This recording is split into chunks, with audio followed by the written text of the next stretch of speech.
Yo guys, what is up? This is a brand new series I'm starting today. It's a Road to Glory. I really hope you enjoy it, and it would be great if you could give this video a thumbs up if you do.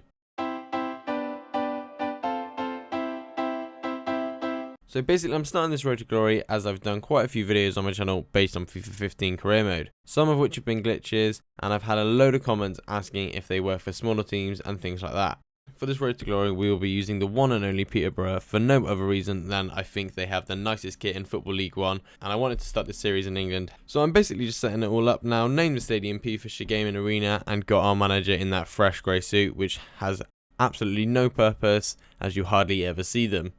As we just wait for it to load, I'm going to mention that I'll be working this series by obviously building the team around buying young players, hopefully at their cheapest, and progressing them through the leagues using my FIFA 15 glitches to transform Peterborough into the new footballing power of the 21st century. But I am going to need your help to do it. I've hardly played career mode properly this year, as I've been concentrating on my youth project series, which I'd love it if you could go and check out. So I've not really got the best idea of young players on this year's game, so I'll be asking you for suggestions along the way. Rightio, now that we're finally here, I'm just going to run through the team to show you that there's no players that shouldn't be there, as I haven't just edited the squad, and also that I've transfer listed everyone that I possibly can. As you can see, it's a pretty average side, with the best rated player being 66 rated, I think. Now to check out what the board expects of us this season, and that is to reach the round of 32 in the cup and to gain automatic promotion in the league, so I think that will be top 2.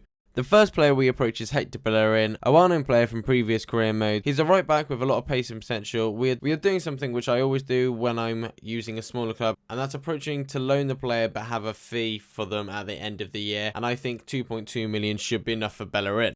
Next on the hit list is another Arsenal player. I'm not even going to try pronouncing that name. He's a centre midfielder, and I'm hoping that they'll accept a loan to buy bid of 1 million. Then Sebastian Leleget, who's another midfielder who I purchased in the previous career mode quite late on, and he was like 87 rated, so fingers crossed he'll reach that again. And I think I can get him on a loan to buy bid for just 150k, which is dirt cheap. After this, I went on a bit of a search through the free agent market and shortlisted a load of players. No idea if they're going to be any good, but hopefully we'll find a worldie in there somewhere. We then sell our first player, David Norris, for a massive 150k, leaving us with a transfer budget of about 1.8 million and a 10k wage budget. Call me money wherever rich. We then sim our next two games, which we lose our first to UFA 1-0, who have Frimpong, and then our second 1-0. Arsenal then accept our offer for Bellerin, who we do of course agree to sign as our first player. We then win our first game against Central Coast in a famous 2-1 victory. West Ham also accept our offer for Leleget, and we sign him for a potential 150k, which is sick, trust me. We also then sell Jack Baldwin to Doncaster for 130k, really worth the effort I put in there. Arsenal then agreed to let Zelalem leave, and he joins us as our third signing. But unfortunately none of them can save us from drawing our first game to Sheffield United in the league. However, we then go and clean up against Dagenham and Redbridge with an easy 1-0 win, even though we somehow had 2 players sent off. I don't quite understand how that works.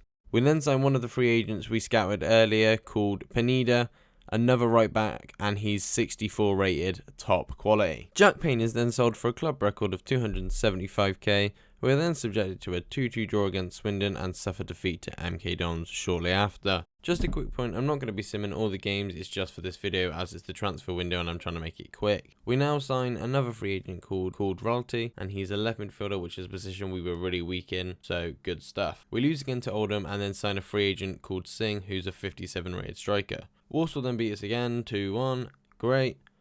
We then approach the loan and buy Harry Wilson for Liverpool for 400k, and then Nathan Ike of Chelsea, who's a left back, for £1 million. Jesus. We do then go and sign him real quick, as Chelsea don't mess about on this game. We then finally win a game beating Fleetwood 2-0, and then eventually sign Harry Wilson, a free agent whose name I can't say, and a 69 rated striker called Arse. I mean, his name is actually Arse. Ha! Gay! So yeah, there's a quick look at the team. It's not too bad. It's obviously not the best. We can improve it loads and loads and loads. We will keep doing that throughout the series. Hopefully you will stay tuned with me for it. To do that, hit that subscribe button. And yeah, the next episode in this Road to Glory will start with a game against Burnley. There will actually be some gameplay in that one. Thank you for watching. If you've enjoyed this video, make sure you give it a big thumbs up. Comment below anything you want and any players you think I should buy. and don't forget to hit that subscribe button to stay tuned for more. Thank you so much for watching.